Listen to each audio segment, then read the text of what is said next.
Bonjour à tous. Alors parler de savoir-faire pour Areva NP est très pertinent. Je le dis d'autant plus que je suis là depuis seulement 6 mois. C'est une société dont le savoir-faire est reconnu dans l'industrie nucléaire.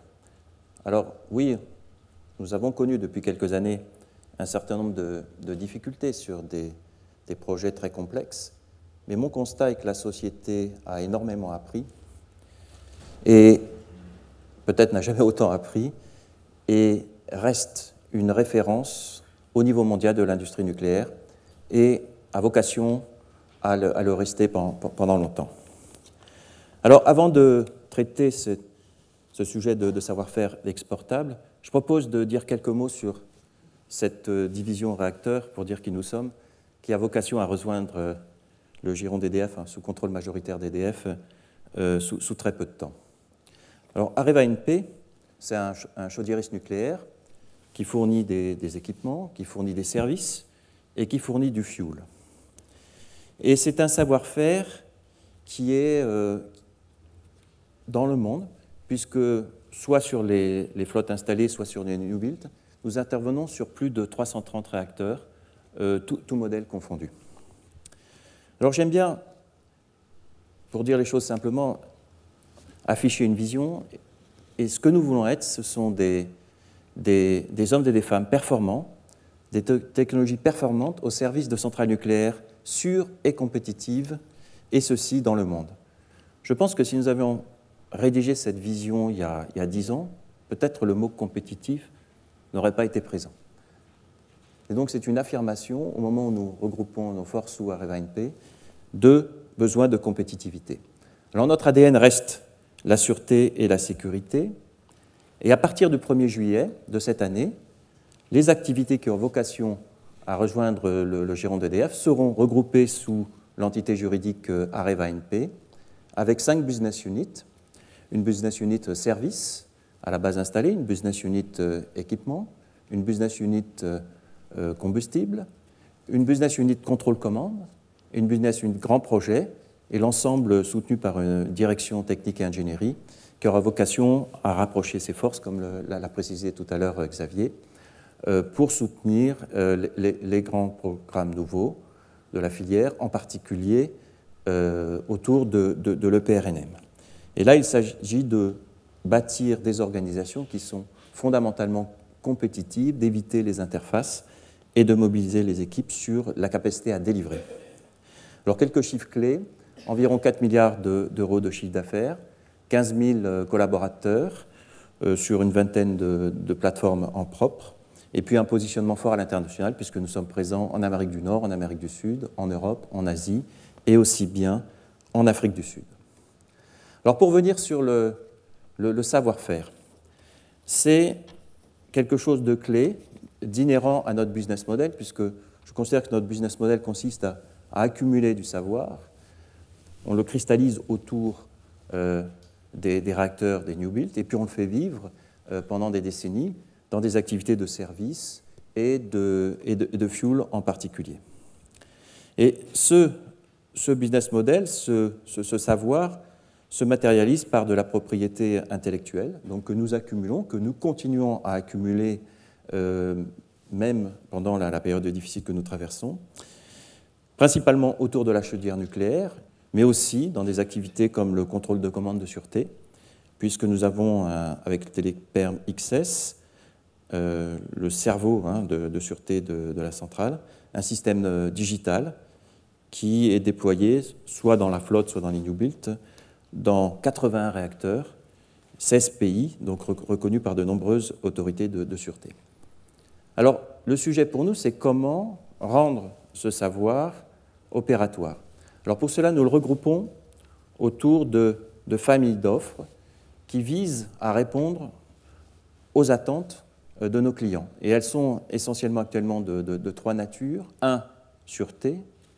2, extension de la durée de vie des parcs. Et puis 3, c'est réduire les coûts d'exploitation. Alors pour la sûreté, nos efforts sont regroupés autour d'une offre, d'une série de solutions que nous appelons Safety Alliance, Et je vous donnais juste deux exemples. Ce que nous appelons les FCVS, donc les systèmes de ventilation filtrée qui permettent de maintenir l'intégrité des enceintes de confinement et de protéger l'environnement en cas d'accident grave. Pour vous donner un ordre de grandeur, nous sommes présents avec 200 projets, 53 clients, 19 pays. Donc voilà une attente, une réponse que la filière peut donner. Je vais donner un deuxième exemple qui est encore modeste chez nous, mais qui se développe vite, tout ce qui tourne autour de la cybersécurité.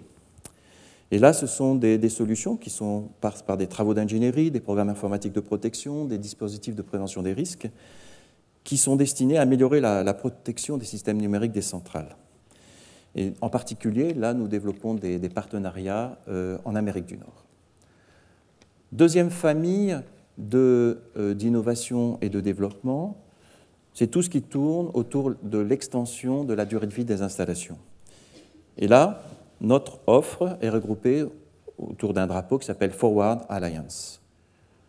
Par exemple, Areva NP intervient sur l'extension de la durée de vie de plus de 60% de la flotte aux États-Unis. Ce n'est pas forcément connu, mais c'est nous qui intervenons. À travers des programmes de maîtrise du processus de vieillissement des composants, et c'est plus de 80 projets qui sont menés. Je vais donner juste un exemple, ce qui s'appelle le Field Forming Amines. Donc c'est une technologie qui consiste à maîtriser des dépôts sous une forme de microns ou de millimètres d'amines dans les circuits secondaires des réacteurs, et qui permettent donc de renforcer les structures et d'augmenter la durée de vie des réacteurs. Et là, nous intervenons en Espagne, en Argentine, sur les camps d'eau. Troisième volet d'attente de nos clients, ce sont évidemment les coûts d'exploitation. Alors là, il y a toujours le sujet qui sera toujours génétique pour une société comme Areva NP, c'est la maîtrise et la réduction de la durée des arrêts de tranche. Il y a aussi des réponses technologiques dans des filières un peu plus conservatrices comme les combustibles, avec le développement de nouveaux alliages en zirconium qui font que les gaines sont plus résistantes, plus robustes dans le chargement des réacteurs, y compris à haut taux d'irradiation. C'est quelque chose que nous développons avec les équipes de Dominique Minière, par exemple.